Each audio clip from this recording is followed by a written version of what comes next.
నిన్నటిదాకా వాళ్ళిద్దరూ Tom and జెర్రీలా పోట్లాడుకునే వాళ్ళట.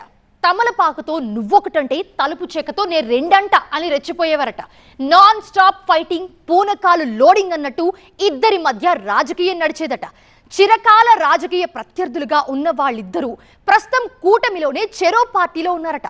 అయితే వాళ్ళిద్దరి మధ్య విమర్శలు, ఆరోపణలతో నియోజకవర్గ కూటమిలో కుంపటి రగులుతుందట. నీ సంగతి చూస్తామంటే నీ సంగతి చూస్తామని డైలీ సవాళ్లు విసురుకునే వాళ్ళట. అయితే ఇన్నాళ్ళు అగ్నిపర్వతంలా బద్దలైన వాళ్ళు సడన్ గా హిమాలయ పర్వతాల్లా కూల్గా మారిపోయారట. కామ్గా ఉంటున్నారట. పెదవి విప్పి ప్రత్యర్థిని ఒక్క మాట కూడా అనడం లేదట. వాళ్ళ మధ్య ఈ మార్పు ఎందుకు వచ్చింది? ఇంతకీ ఎవరా నేతలు? ఏదా నియోజకవర్గం? మొన్నటిదాకా వైలెంట్ మూడ్, సడన్ గా సైలెంట్ మోడ్. ఒంగోలు గిత్తలు చల్లబడ్డాయా? కొమ్ములు విసరట్లేదు, రంకెలు వినిపించట్లేదు. మార్పు వెనుక మర్మం ఏంటి? ఒంగోలు అసెంబ్లీ నియోజకవర్గంలో 2012 ఉప ఎన్నికల నుంచి బాలినేని శ్రీనివాసులు రెడ్డి, దామచర్ల జనార్దన్లు ఎన్నికల్లో పోటీ పడుతున్నారు. బాలినేని వైసీపీ నుంచి, దామచర్ల టీడీపీ నుంచి 4 సార్లు పోటీ పడితే చెరి 2 సార్లు గెలుపొందారు. 2012, 2019లో బాలినేని గెలిస్తే 2014, 2024లో దామచర్ల గెలిచారు. ఈ ఇద్దరు నేతల మధ్య సాగుతున్న రాజకీయ యుద్ధం 2 ఏళ్ల నుంచి వ్యక్తిగత వైరంగా మారిందట. 2024 ఎన్నికలకి ముందు ఒకరిపై మరొకరు సవాళ్లు, ప్రతి సవాళ్లతో హోరెత్తించారు. ఇద్దరి అనుచరులు దాడులు, ప్రతిదాడులకి దిగారు. ఎన్నికలు ముగిశాక వైసీపీ ఓటమి పాలై టీడీపీ అధికారంలోకి రావడంతో అసలు కథ అప్పుడే మొదలైందట.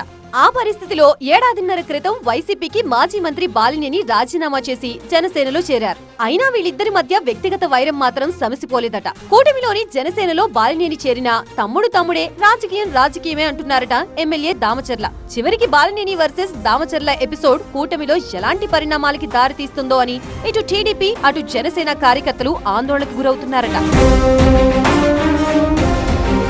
ఎన్నికలకు ముందు టామ్ అండ్ జెర్రీలా పోట్లాడుకున్న బాలినేని, దామచర్ల ఎన్నికలు ముగిసిన తర్వాత కూడా ఏమాత్రం తగ్గేదే లేదంటున్నారట. బాలినేని జనసేనలో చేరిన తర్వాత కూడా ఆయనకు టీడీపీ ఎమ్మెల్యే దామచర్ల జనార్దన్ కు మధ్య మాటల యుద్ధం కొనసాగింది. ఇప్పటికే చాలా సార్లు ఇద్దరు నేతలు ఒకరిపై మరొకరు అవినీతి ఆరోపణలు చేసుకున్నారట. ఇక 3 నెలల క్రితం ఎమ్మెల్యే దామచర్ల జనార్దన్ అవినీతికి పాల్పడ్డారంటూ కొంతమంది లేఖ రాసిన నేపథ్యంలో ఇద్దరి మధ్య తిరిగి మాటల యుద్ధం రాజుకుంది. ఈ లేఖల వెనక మాజీ మంత్రి బాలినేని ఉన్నారని ఎమ్మెల్యే దామచర్ల అనుమానిస్తున్నారట. దీంతో తనపై లేనిపోని ఆరోపణలు చేస్తున్నారని, ఎమ్మెల్యే దామచర్లపై సీఎం చంద్రబాబుకి ఫిర్యాదు చేస్తానని జనసేన నేత బాలినేని హెచ్చరించారు. దానికి కౌంటర్ గా బాలినేనిపై డిప్యూటీ సీఎం పవన్ కళ్యాణ్ కి ఫిర్యాదు చేస్తానని టీడీపీ ఎమ్మెల్యే దామచర్ల హెచ్చరించారు. దీంతో ఒంగోలులో బాలినేని వర్సెస్ దామచర్ల ఎపిసోడ్ అప్పట్లో హాట్ టాపిక్ గా మారి కూటమిలో చర్చ రచ్చరేపిందట. గతంలో వైసీపీ, టీడీపీ లాంటి ప్రత్యర్థి పార్టీల్లో ఉంటూ రాజకీయ యుద్ధం చేసుకున్న బాలినేని, దామచర్ల ఇప్పుడు కూటమి గొడుగు కిందే ఉన్న పాత ఎపిసోడ్ ని కొత్తగా కొనసాగిస్తున్నారట. అనుమానాలతో ఒకరిపై మరొకరు ఆరోపణలు చేసుకోవడం నిత్యకృత్యంగా మారిందట. ఒంగోలులో రాజకీయాల కంటే ఇద్దరి నేతల మధ్య ఉన్న వ్యక్తిగత వైరమే ఈ అగ్గిని రాజేస్తోందట. ఒంగోలులో బాలినేని వర్సెస్ దామచర్ల ఎపిసోడ్ కి ఇప్పట్లో ఎండ్ కార్డ్ పడేలా లేదన్న అభిప్రాయాలు కూటమిని కమ్మేశాయట. సరిగ్గా ఇదే టైంలో టీడీపీ, జనసేన అధిష్టానం పెద్దలు ట్విస్ట్ ఇచ్చారట. ఒంగోలులోని కూటమి పార్టీల్లో కాకరేపుతున్న టీడీపీ ఎమ్మెల్యే దామచర్ల, జనసేన నేత బాలినేని మధ్య ఆధిపత్య పోరు తీవ్ర విభేదాలకి చెక్ పెట్టేందుకు ఇటు టీడీపీ, అటు జనసేన పెద్దలు మధ్య మార్గంగా ఓ కీలక సూచన చేశారట. ఇద్దరిని ఆయా పార్టీల పెద్దలు పిలిపించుకుని మాట్లాడారట. ఏది ఏమైనా ప్రస్తుతం ఇద్దరు కూటమి పార్టీలో ఉన్నందున ఒకరిపై మరొకరు ఆరోపణలు చేసుకోవడం మానుకోవాలని, అలాగే ఒకరి గురించి మరొకరు ఎక్కడా బహిరంగంగా మాట్లాడుకోకూడదని, విమర్శలు చేసుకోకూడదని ఆదేశించారట. దీనికి అనుగుణంగా ఇద్దరు తమ తమ విభేదాల్ని పక్కన పెట్టి సైలెంట్ మోడ్ లో ఉండాలని గట్టిగా హితబోధ చేశారట. దీంతో గత కొన్నాళ్లుగా ఒంగోలు రాజకీయాలు ప్రశాంతంగా మారిపోయాయట. ఇద్దరు నేతలు తమ పర్యటనలో ఒకరిపై మరొకరు ఆరోపణలు చేసుకోవడం మానేశారట. విభేదాలకి ప్రస్తుతానికి ఫుల్ స్టాప్ పెట్టేశారట.